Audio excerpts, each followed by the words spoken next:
예, 글로벌 이슈를 전하는 외신 인사이드 시간입니다. 오늘도 현예슬 리포터와 함께 자리를 했습니다. 안녕하세요. 안녕하세요. 어서 오세요. 오늘 좋은 일 있으세요? 얼굴 표정이 환하신데 오늘 좋은 뉴스 많이 갖고 나왔죠? 네, 뭐 제가 저녁을 먹고 방송을 한다는. 좋은 뉴스. 식사를 하셨군요. 혼자 드셨어요? 아, 너무 좋아요. 네. 아, 그렇군요. 혼자 드셨어요? 좋은 뉴스야. 다 먹고 상상하는 일인데. 그럼요. 아, 그렇죠. 어이구, 많이 세졌어. 무서운데요. 아, 무섭다. 자, 그럼 오늘도 이 연합 인포맥스 단말기 외신 기사 중에 일단 조회수가 높았던 탑5 기사 준비해 오셨죠? 네, 이번 주에도 다양한 외신 소식이 준비가 되어 있는데요. 한 주 동안 저희 연합 인포맥스 단말기에서 클릭 수가 가장 많았던 외신 탑5 먼저 5위부터 소개해 드리도록 하겠습니다. 5위 기사는요, 힐러리 대권 도전, 경제 불평등 이슈가 관건이란 제목의 CNN 머니 기사였습니다. 힐러리 클린턴이 대권 도전을 선언했습니다. 두 번째 대권 도전에 나선 힐러리가 경제적 불평등 이슈에 대해 어떻게 접근할지가 이번 대선에서 성공의 열쇠가 될 것이라는 진단이 나왔는데요. CNN 머니는 힐러리가 지난 2008년 대선 기간 부실을 압박했던 경제 사안에 대해서는 침묵하고 있다라고 지적하면서 당시 힐러리가 부시 대통령의 경제 정책에 대해 경제가 중산층 가족들을 위해서 작동하지 않는다라며 신랄하게 비판한 바 있다고 전했습니다. 이어 CNN 머니는 미국 내 불평등이 더 심화된 상황에서 힐러리가 2016년을 위한 어떤 접근을 해야 할지가 중요한 문제로 떠오른다고 강조했습니다. 근데 이게 참 미국이라는 나라가 어떻게 보면 그 가장 선진화된 나라잖아요. 근데 남편이 대통령 한번 하고 또 이제 부인도 대통령을 하게 된다면 이거 참 역사적인 일 아닐까요? 난 굉장히 그게 되게 선진화된 궁금한데. 일이죠. 예. 근데 저는 이 기사를 읽으면서 한 가지 느낀 것은 우리 정부나 국가, 한국이 좀 본받아야 될 점이 정책상 지금 중산층을 위한다고 말로는 하는데 과연 미국이 지금 비판하는 것만큼 미들 클래스를 위한 정책들이 얼마나 많이 나오고 있는지 사실은 전 세계적으로 언젠가부터 이 미들 클래스의 문제가 가장 핵심이에요. 생각해 보세요. 그렇죠. 부의 빈익빈 부익부, 부의 양극화 이런 것들이 중산층 정책들이 부재하기 때문에 뭔가 여기에서 디폴트가 나기 때문에 문제가 생기는 거 아니겠습니까? 여기서부터 금융 문제도 나오고 온갖 문제들이 나오는 건데 이 정말 중산층 미국에서의 미들 클래스에 대한 해결은 이 힐러리 클린턴이 굉장히 여기서 이번에 좀 강조를 하면서 만약 대통령이 된다면 이 부분에 대해서 집중적으로 해결한다면 더 세계적으로 좀 모범 기준이 될 수 있다 이런 느낌도 드는데요. 그런 의미에서는 힐러리를 저는 좀 개인적으로 응원하고 있습니다. 그러니까 말씀하신 좀 양극화를 이제 해소할 수 있는 뭔가 뚜렷한 해결책이 있느냐인데, 네. 그러니까 이제 힐러리도 그 해결책을 제시해야 예. 대통령이 될 수 있을 거다라는 그렇죠. 거거든요. 비난만 할 게 아니고. 예. 예. 힐러리가 제시하는 그 제안을 우리는 컨닝하도록 하죠. 따라하면 돼. 근데 저는 한 가지 좀 될 수 있을까라는 생각을 했던 게 사실 브라질의 호세프 대통령 같은 경우도 대선에 성공을 한 이유가 그 중산층을 위한 정책을 펼치겠다라고 해서 그 다수의 의견을 이제 수렴을 받아서 대통령이 된 거였는데 지금 난리도 아니잖아요. 브라질이 그렇죠. 뭐 탄핵 시위도 하고 있고 그래서 설사 된다고 하더라도 경제 정책을 그런 중산층을 위한 경제 정책을 사실 펴기가 힘들기 때문에 저는 네. 좀 어려울 수도 있을 것 같다라는 생각이 들더라고요. 잘 못 폈다는 생각도 들긴 하는데 일단 뭐 미국의 정책 한번 기대를 해봐야 될 것 같습니다. 그죠? 예. 네, 다음 기사로 넘어가 보도록 하겠습니다. 4위 기사는요. 그리스 정부가 디폴트 선언을 검토하고 있다라는 파이낸셜 타임즈 기사였습니다. 그리스 정부 관계자가 다른 유럽 국가들이 긴급 구제 자금을 지원해 주지 않으면 디폴트밖에는 방법이 없다라고 말했습니다. 그리스의 이런 디폴트 검토는 협상 전략일 가능성도 있지만 그만큼 국고가 빨리 비어가고 있다는 뜻이라고 기사는 전했는데요. 디폴트가 실제로 선언되면 16년간 유지되어 유로존 체제에 예기치 못한 충격이 될 것이며 당장 20위는 그리스의 긴급 유동성 지원을 중단할 수 있는 상황이라고 합니다. 독일과 다른 유럽 국가들은 그리스가 디폴트를 선언한다고 해도 유로는 끄떡이 없다라고 장담하고 있지만 일부 관계자들은 알 수 없는 상황이 닥칠 수도 있다라고 지적했습니다. 17일에 실시된 유고부의 설문조사에 따르면요, 그 그리스가 유로존을 탈퇴해도 좋다라는 그 찬성 비율이 독일 안에서 무려 59%가 됐다고 합니다. 한 달 전에는 한 48%여서 지금 무려 한 달 사이에 11% 정도가 상승을 한 상태인데요. 이렇게 독일 안에서 점점 그 그렉시트에 관한 어떤 찬성의 여론이 높아지고 있는데 다른 국가는 어떻게 보고 있나요? 확실한 거는 옛날보다 이 그렉시트에 대한 공포감은 많이 줄어든 것 같아요. 네. 맞아. 그러니까 결국 이제 우려했던 거는 그리스가 유로존을 탈퇴하면 그게 그리스만에 그치는 문제가 아니라 다른 국가들도 똑같이 그리스와 같은 그런 어떤 그 행동을 취할 가능성이 있다. 그럼 이제 유로존이 붕괴된다. 이제 이 시나리오를 걱정했던 건데 최근에 뭐 금융시장에서 나타나는 모습을 보면 그리스가 아무리 그렇게 뭐 유혹을 해도 예를 들면 뭐 스페인이라든가 이태리라든가 옛날에 같이 비슷하게 움직였던 국가들은 전혀 이제 다른 모습 보여주거든요. 뭐 금리도 그렇고 CDS 프리미엄도 그렇고 그래서 일단은 금융시장 내에서는 이제 지겹다. 차라리 나가려면 잘 나가라. 뭐 이런 생각도 있는 것 같고요. 그리고 이제 중요했던 거는 그 그리스가 가지고 있는 채무에 대한 그 채권자들이 어떻게 이제 하느냐는 부분인데 민간 부분의 그 채권 부분도 많이 상각이 됐습니다. 그래서 어쩌면 ECB나 독일 입장에서는 그리스가 이제 계속 생떼를 쓰는 거에 대해서 옛날처럼 그렇게 두려워하지 않는 그냥 한번 할 테면 해봐라 이런 입장인 것 같고요. 다른 회원국들도 지금 그렇게 그리스에 우호적인 것 같지는 않아요. 특히 독일 같은 경우는 지금 독일이 제일 부담이 크잖아요. 이 문제를 해결하기 위해서 낸 아이들 포지션이 제일 많고 돈이 제일 많으니까 독일 내에서는 여론이 악화되고 있는데 이대로 가면 그냥 그렉시트가 자연스럽게 되지 않을까 싶기도 하고 그런 생각도 드네요, 저는. 그러면 이어서 소개해 드리도록 하겠습니다. 3위 기사는요. 페드도 스트레스 테스트 받아야 한다라는 CNBC 기사였습니다. CNBC는 연준의 랜드폴 상원의원의 제안처럼 연준도 감사를 받기보다는 금융위기에 잘 대처할 수 있는지 확인이 가능하도록 스트레스 테스트를 받아야 한다라고 보도했습니다. 페드가 지난 6년 반 동안의 QE 시행과 또 제로금리의 유지로 앞으로 통화 완화책 시행에 도구가 남아있지 않아서 예기치 못한 상황에 위험할 수 있다라고 봤기 때문인데요. 하지만 빌 더들리 뉴욕 연준 총재는 경제 유동성이 잘 공급돼 있으면 갑작스런 위기나 침체에 페드가 공격적인 조치를 할 필요가 적어진다라고 주장했습니다. 더들리 총재의 발언이 잘 이해가 안 되는데요. 테스트 받으러 왔더니 왜 우리가 더 필요가 없다 이렇게 얘기하는 거 보니까 조금 앞뒤가 안 맞는 얘기 같기도 한데 이제까지 역사적으로 페드가 이 스트레스 테스트를 시행을 권고하면 했지 자기 받아본 적은 없어요. 그렇죠. 없기 때문에 이제 이런 얘기를 하는 건데 좀 당혹스럽겠어요. 근데 필요가 있지 않을까요? 그러니까 이제 어떻게 보면은 그 페드 자체도 어느 조직이든 완벽하고 완전할 수는 없잖아요. 네. 근데 이제 지금 상황에서 보면 페드는 이제 무소불위의 권력을 갖고 있다고 볼 수 있고 네. 정작 아무도 이제 감시할 수 없죠. 그 위에 아무도 없는. 네. 그러다 보니까 미국 정치권 내에서 페드도 뭔가 견제하는 그런 균형이 좀 필요하지 않냐. 그래서 지난해부터 지금 이제 페드에 대해서 감사를 해야 된다, 감시해야 된다, 이제 이런 게 계속 나오고 있어요. 근데 이번에 지금 그 폴 상원이 얘기한 거는 차라리 감사하지 말고 그거보다는 그 스트레스 테스트를 하는 게 낫지 않겠냐. 이게 제안을 지금 한 상황이고요. 결국은 뭐 어느 조직이든 간에 적당한 긴장감은 저는 필요하다고 봐요. 실제로 뭐 어떤 형태가 될지는 모르겠지만 페드 내에서도 뭔가 어떤 견제의 그런 그 순기능은 분명히 존재하지 않을까. 뭐 그런 측면에서 좀 본다면 뭐 크게 무리한 요구는 저는 아닌 것 같아요. 그럼 BOK도 그렇게 무리한 얘기. 네, 다음으로 2위 기사입니다. 시장의 예상을 깨고 싱가포르가 통화 정책을 유지하기로 했다라는 월스트리트저널 기사였는데요. 싱가포르 통화청 MAS는 지난 14일 정책 환율 밴드의 절상 속도와 폭 그리고 중앙값에 변화가 없을 것이라고 밝혔는데요. 이날 발표를 앞두고 월스트리트저널은 8명의 전문가를 상대로 설문조사한 결과 7명이 통화 완화 결정이 내려질 것으로 예상했었습니다. 하지만 MAS는 예상대로 싱가포르 경제가 움직이고 있다라면서 이런 정책 기조는 올 한 해 예상되는 인플레이션과 성장률 전망에 부합한다고 설명했습니다.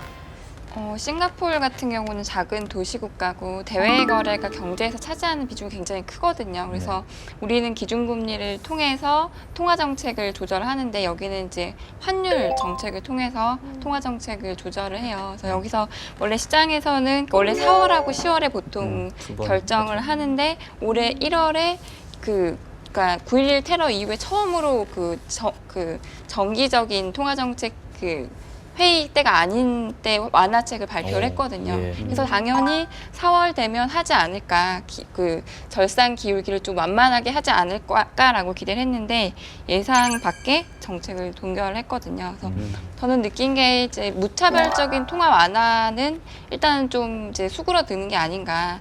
연초에 유가 폭락하고 ECB가 양적 완화 대규모로 하면서 막 거의 20개 나라들이 통화 완화에 동참을 했는데 일단은 이제는 좀 무차별적인 통화 완화는 끝나고 일단 이제 각국 상황이나 뭐 유가 추이나 보면서 약간 차별적으로 통화 완화를 하지 않을까 추가적으로. 연구원님 말씀하신 대로 그 다른 기사에서 그 마켓워치 기사였는데요. 이제 예전처럼 연초에 했던 것처럼 무차별적으로 전면적으로 글로벌 통화 정책을 펼치는 게 아니라 이제 각국이 뭐 게릴라식으로 통화 정책을 펼칠 거라는 그런 기사가 있었거든요. 그러니까 뭐 게릴라전도 어쨌든 전쟁은 끝나지 않았다는 얘기잖아요. 그렇죠.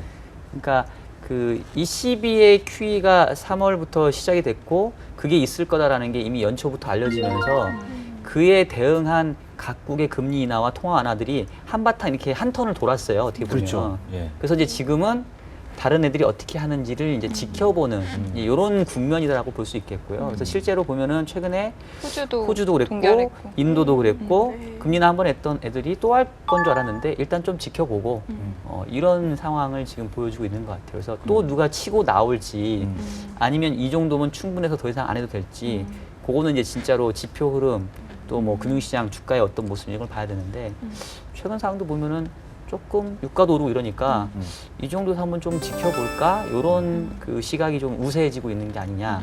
예, 저는 좀 그런 생각이 들었어요. 근데 이 시점에서 저는 딱 키포인트가 되는 그 나올 수 있는 가장 가능성 독특하게 나올 수 있는 게 중국이라고 봅니다. 중국이 조만간 갑자기 또 지준율 인하를 단행할 수 있는 유일한 나라예요, 제가 보기에는. 많은 사람들이 그렇게 얘기하고 있지만은 예. 가장 가능성이 높은 것 같습니다. 어떻게 보세요? 그렇죠. 예상하시는 대로 왜냐면 1분기 지표는 매크로 지표 대부분 다 전면적으로 부진하거든요. 네. 그래서 이 통화 정책을 통해서 완화할 수밖에 없는데 그 4월 25일 날 정치국 회의 있어요. 있죠. 예, 그래서 그 전후에 아마 지준을 인하 한 번 더 하겠다 이렇게 그렇죠. 시장에서 예. 보고 있고요. 예. 그거 안 하더라도 2분기에 지준을 인하 혹은 금리 인하 한 번 더 하겠다 이렇게 보고 있습니다. 이건 좀 별도의 질문인데요. 중국은 왜 그렇게 큰 행사, 양회라든가 이런 큰 행사를 앞두고 그런 서프라이즈 정책을 내놓을까요? 그게 아주 의례화, 좀 종례화된 느낌도 들긴 하는데 이건 서프라이즈가 아니죠, 그럼. 근데 그래서 이제 그 정책이 나올 거라고 예상하는 것 그런 측면이 그런 있죠. 거 있어요. 그리고 특히 또 주말에 주말에. 많이 합니다. 아, 주말에 좀 안 했으면 좋겠어요. 좀. 저 국제 기자 할 때요 주말에 뭐 잠을 못 잤어요. 맨날 이렇게 그렇게 해서. 예. 터지죠. 예. 아무래도 시장의 총격을 좀 덜 주려고 그런 것 같습니다. 만약에 주말에 했었으면 그렇죠. 난리가 났죠. 일단 주중에. 마음 준비, 그러면 이렇게 됐구나. 그 다음 주는 장중에 그렇게 큰 변화가 없을 수도 있어요. 근데 다 장중에 하면 이렇게 또 급등과 급락이 할 수 있기 때문에 그렇게 될 사람들 생각하고 있더라고요. 그렇죠. 네. 예. 네, 1위 기사는요. 국제시장 불안 거듭 회자되는 작년 10월 15일이란 제목의 파이낸셜 타임즈지 기사였습니다. 안전자산으로 통하는 주요국의 국채시장에서도 갑작스러운 가격 변동이 나타날 수도 있다는 우려가 커지고 있습니다. 특히 세계 최대인 미국 국채시장에서 반년 전 나타났던 금리 급락 사례가 수차례 회자되면서 이 시장 참가자들에게 경종을 울리고 있는데요. FT는 작년 10월 15일 미 국채 10년물 금리가 장중 30bp 이상 급락했던 사례를 들면서 세계 주요국의 투자 수요가 몰리고는 있지만 국채 시장의 복원력에 대한 불안감이 커지고 있다라고 분석했습니다. 어떻게 보면 이건 조금 미국 채권 시장의 좀 독특한 구조 때문에 그런데, 그러니까 작년 10월 15일 날 장중에 한 10분 사이에 미국채 10년짜리 금리가 30bp 정도 급락을 했었어요. 네. 어마어마한 기억합니다. 수준이거든요. 근데 결국 장 마감 때는 뭐 다시 좀 회복을 해서 6bp 정도 하락하고 끝났는데, 하여튼 이 미국채라고 하는 전 세계적으로 유동성이 이렇게 많은 나라가 10분 만에 금리가 30bp 폭락했다는 거는 상당히 뭔가 조금 이상스러운 일인데, 아마도 그 당시에는 뭐 헤지 펀드의 쇼크오버도 있긴 했지만 가장 큰 이유는 그 모기지에 따른 그 해지 수요가 좀 컸을 거예요. 네. 그러니까 미국 같은 경우는 그 모기지 채권이 금리가 떨어지면 리파이낸싱을 할 수가 있습니다. 그럼 투자자가 금리가 낮아지면은 다시 기존의 그 높은 금리의 모기지를 상환해버리고 다시 거죠. 재 모기지를 신청할 수 있어요. 안심대출처럼. 그렇죠. 그러면 모기지에 투자한 사람은 이제 콜을 당하기 때문에 자기가 생각했던 캐시플로우가 없어져 버립니다. 그러면 내가 예를 들면 뭐 20년짜리 모기 채권 사놨는데 5년 만에 얘가 콜 상환 당해버리면 나는 이제 15년 동안 현금 흐름이 없어지죠. 그래서 그 중간에 이제 모기지를 어떻게 보면 상품 설계하는 사람은 그 현금 흐름에 대한 해지를 수시로 해요. 근데 이제 그 당시가 미국 금리가 조금 미리미리 하락하면서 이 포인트를 지나가게 되면은 그 모기지가 상환되는 그 금리의 아주 크리티컬한 레벨에 네. 걸쳤거든요. 예. 그러니까 이제 내려가니까 자동적으로 조기 상환에 대한 해지 차원에서 뭐 미국채를 사든 다른 쪽에 매수 포지션을 취해야 되든 이제 이게 몰려가지고 금리가 급락을 했던 겁니다. 그래서 미국 시장에만 존재하는 조금은 독특한 부분인데 어쨌든 그런 것들이 시장에 이렇게 급격한 변화를 가져다 주니까 이런 것들에 대한 보완책이 미국 시장에서도 필요는 하겠죠. 네. 네, 이렇게 해서 다 마무리를 하고요. 집중 토크로 넘어가 보도록 하겠습니다. 오늘 전개가 굉장히 빠르네요. 네. 집중 토크로 넘어가 보도록 하겠습니다. 이 라가르드 IMF 총재가 어느 강연에서요, 세계 경제 저성장이 정말 위험하다라고 얘기했던 그런 내용의 기사가 있어서 가지고 왔는데요. 월스트리트 저널 기사였습니다. IMF 세계 경제의 장기 저성장 경고라는 제목의 기사였습니다.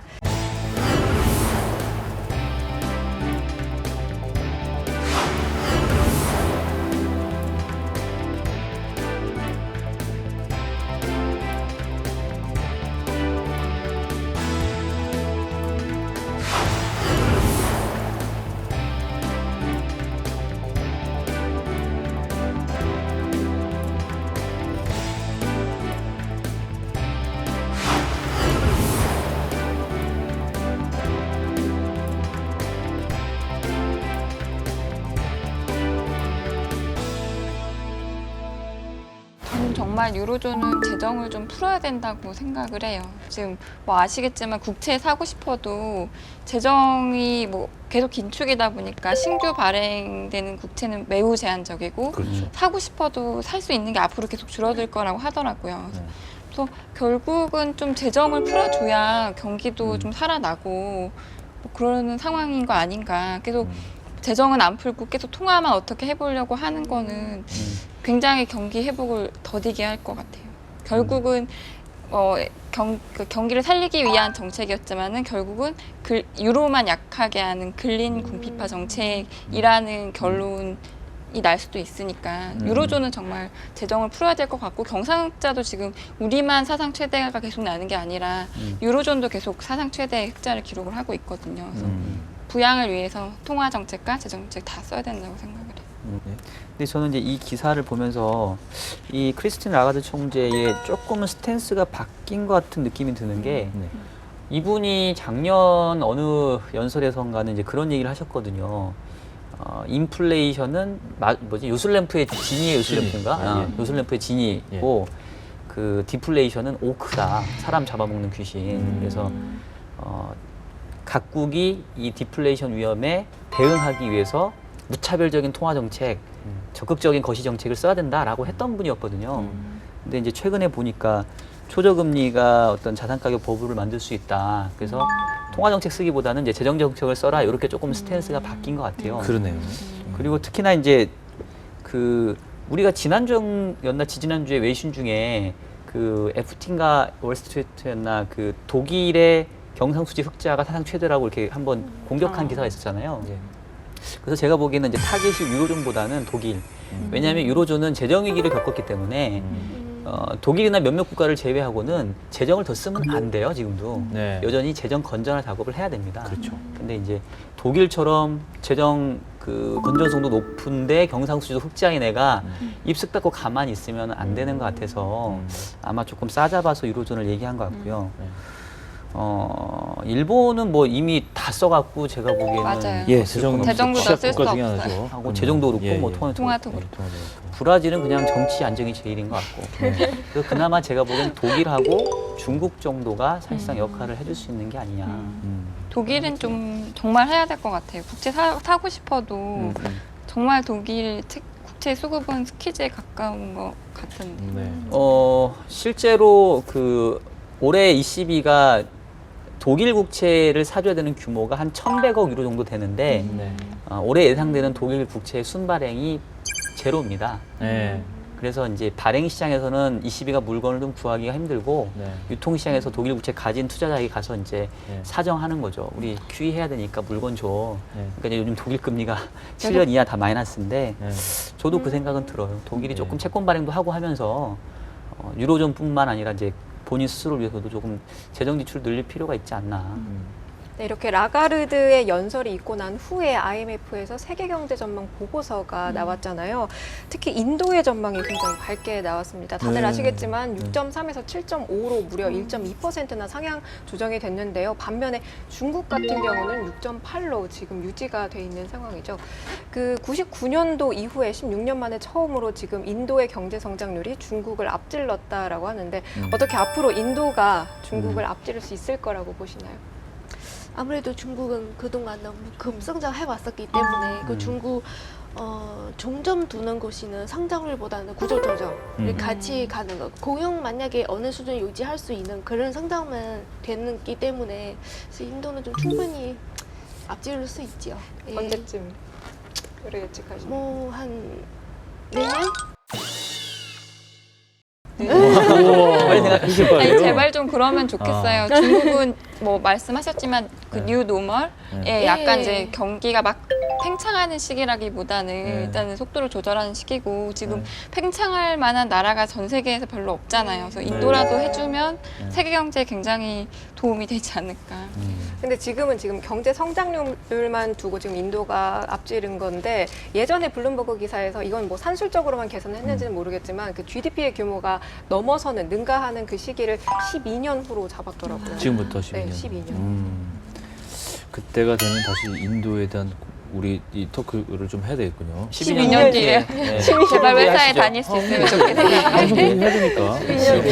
소문이 있더라고요. 네. 주간 전망대가 연합 인포맥스의 약간 전원일기 같은 프로그램이라고. 저는 이렇게 안 좋은 장수 거 프로그램. 아니에요?